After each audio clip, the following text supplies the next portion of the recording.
Shalom, all praises to Yahweh, Ba'ashem Yahweh Shai, Ba'ashem Rakar Kadash, double honors unto the apostles and elders of the great millstone who rule well, and Shalom to the whole four elect. This is a commentary on Matthew the second chapter. Okay, and I'm gonna go into it and just speak upon it where fit, where I see fit through the Spirit. So it's Matthew 2:1. Now when Yahweh Shai was born in Bethlehem of Judea, in the days of Herod the king, behold, there came wise men from the east to Jerusalem, saying, Where is he that is born King of the Jews? For we have seen his star in the east, and have come to worship him. When Herod the king had heard these things, he was troubled, and all Jerusalem with him. Because the Lord was prophesied to be the king over the nation of Israel, okay, to sit in King David's throne, okay.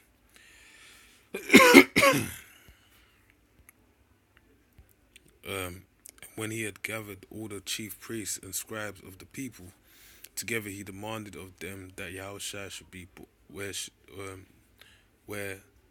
Hamashiach the Anointed should be born. And they said unto him, In Bethlehem of Judea, for thus it is written by the prophet.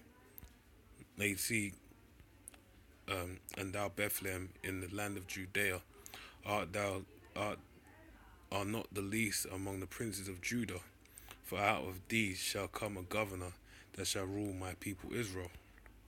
Now, Bethlehem's the city of David, but Yaflakam, which basically means house of bread.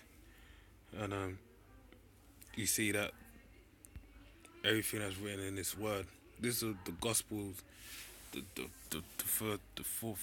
first four books of the New Testament are basically also known as the Gospel, the Good News. And they're all records of what was going on during that period of time when the Lord was born. Now, they're referencing what? The Old Testament, showing you that, it ain't done away with, man, because guess what? The things that were written to be fulfilled were being fulfilled by the being fulfilled in this time, and there's still further things that are prophesied to be fulfilled, like World War III, for example. Isaiah 9:5, it says about a war being fought with fuel of fire. That never happened, but that's going to happen. That ain't even happened yet, but that's gonna happen. So that shows you how, the Old Testament is still a key part of the Bible. Okay, so they're referencing the Old Testament. Then Herod, when he had privily called the wise men, inquired of them diligently what time the star appeared.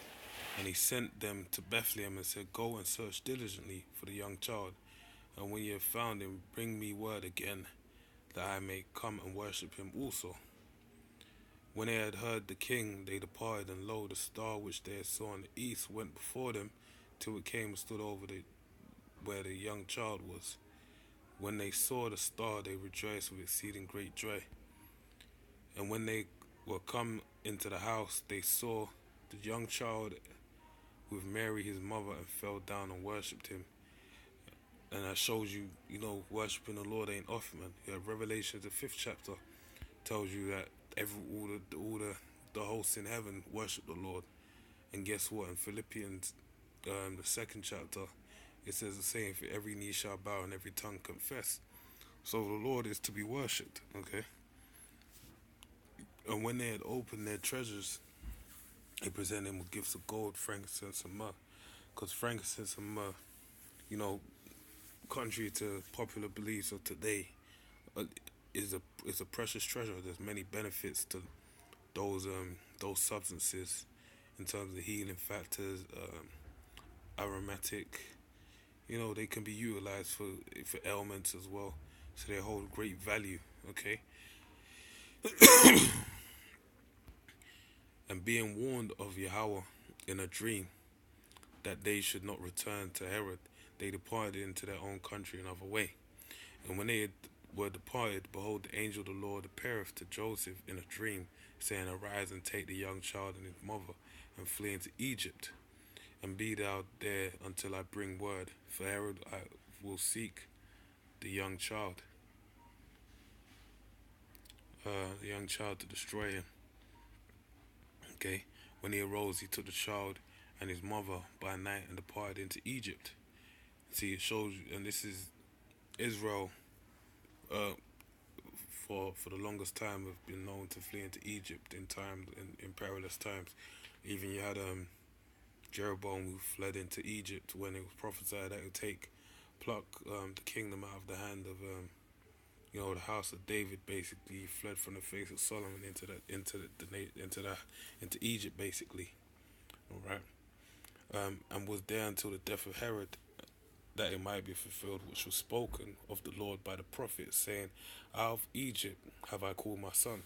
Now you see a trend going on here, that the things that are spoken by the prophets came to pass.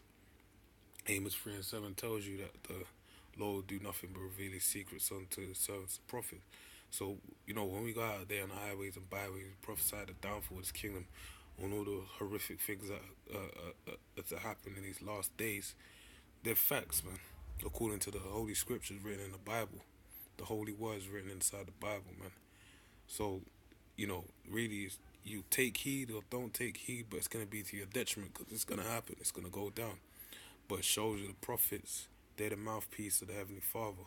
And what they say, they're saying through the spirit and power of Yahweh, Ba'ashem, Yahushai, Ba'ashem, Rakah, Kadash. And those things are going to come to pass, because the words of the Lord, not our own words, were speaking. Then Herod, when he saw that he was mocked of the wise men, was exceeding wroth, angry, and sent forth and slew all the children that were in Bethlehem. That don't sound like a very kingly thing to do, slewing your own people's children. Okay, because this Herod was a descendant of the house of Esau. Uh,